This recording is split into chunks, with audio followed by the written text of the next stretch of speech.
and then use the raise your hand functions, and we'll get to some questions. Coach, go ahead. Well, as always, this is a difficult preparation, especially for the defense. These fastball teams that really go fast and play high tempo is hard to simulate in practice, hard to get the players to respond. I think we need to continue to improve our mindset on our toughness, our ability, mental toughness, ability to finish plays, finish games, be more physical, be more aggressive. We just need to do a better job in that area. Obviously, we're working hard on, getting better execution, not making mental errors. We have a tremendous amount of respect for, Ole Miss as a team. I think as a player and as a competitor, you always should think that the guy you're going to play against is the best player you played against all year, and go to work every day in practice with the idea that I'm going to have to play really, really well to be able to win my matchup. And, that's something I really have tried to stress to our players, regardless of who we're playing, so that you can go play your best as a player. I think that's the most important thing. It's going to be a challenging game on the road in the SEC. It always is. And, we're looking forward to improving and stepping up to the challenge. Okay, we'll get started with Michael Casagrande. I know there are discussions about this game and when it's going to be played because of the hurricane. What's your role in those discussions, and what would you prefer it to be? Well, I think we're going to make everybody's best effort to play the game on Saturday. I don't hear, no one really listens to anything that I have to say. So, this is about our administration, their administration, the SEC, trying to make the best decision. From a weather standpoint, I think the worst of the weather will be through there by game time. So I don't think any players will be at danger. It will be raining probably. And it'll probably rain most of the day. So, maybe tomorrow we'll get a little better feel for exactly when this thing's going to move through. We've had discussions, but I think everybody's going to try to make sure we get to play the game on Saturday. Nobody's for sure what the best time to do that is. Okay, we'll go to Aaron Suttles with The Athletic. Nick, you've talked about the transition of taking advantage of the rules of college football to change your offense and to keep up with the rest of the league. How long did that change take to get your roster where you wanted to be to play that style and to sort of install that offense for your guys?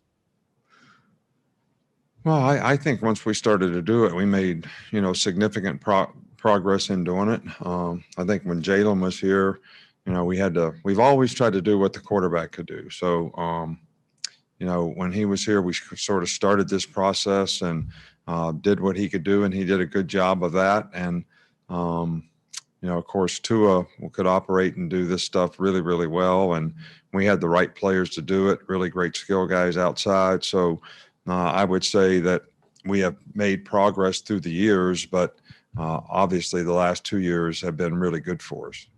We'll go to Brett Hudson with the Tuscaloosa News. Coach, the way Ole Miss has used John Rice Plumlee, there's a lot of options for how they can use him. How do you kind of prepare for what they've shown of him on film and what they likely can do with him that they haven't shown yet? Yeah, well, I think you have to respect the guy because he's such a good athlete, but he also played quarterback a lot last year, and he's very capable of throwing the ball. So you can't really say he's just a wildcat guy when he's playing quarterback. They use him as a wide receiver. They use him as a running back. So, we just got to categorize him relative to what he's playing and try to play the plays. And he's a very capable guy and very good athlete, but we have to respect his ability to throw the ball because, we played against him last year and he was very effective as a passer as well as, very athletic and very fast as a quarterback. So we have to respect that. We'll go to Tony Sakalas. You talked about your respect for Lane Kiffin. I just wanted to know, how much do you think he's progressed as a coach since his time at Alabama? Well, I can't really speculate on that. I think he's done a really good job. I made the statement that I always thought Lane would be a really, really good head coach, and I think he has been since then. But I know I haven't been around him, right, to know exactly, although the product on the field that he's put out has been very good in terms of the last couple of years where he's been a head coach. And certainly so far this year, they have played extremely well. Go to Charlie Potter. Coach, in the event that the game is played on Saturday, how much do you guys spend this week just preparing for things like playing with wet footballs and things like that to get the guys ready?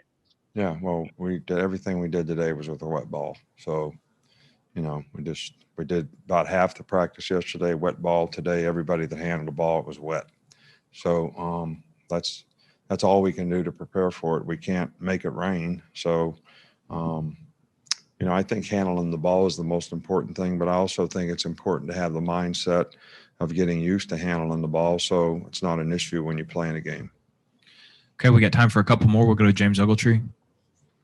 Yeah, Coach, you've coached against a DJ Durkin defense before. I was just curious what you think about him as a play caller and their scheme, and in terms of what you might see in this game, especially their front, what you think they might try to do there. Well, DJ is a really, really good coach. I've always had a tremendous amount of respect for him. I think he's done a great job wherever he's been.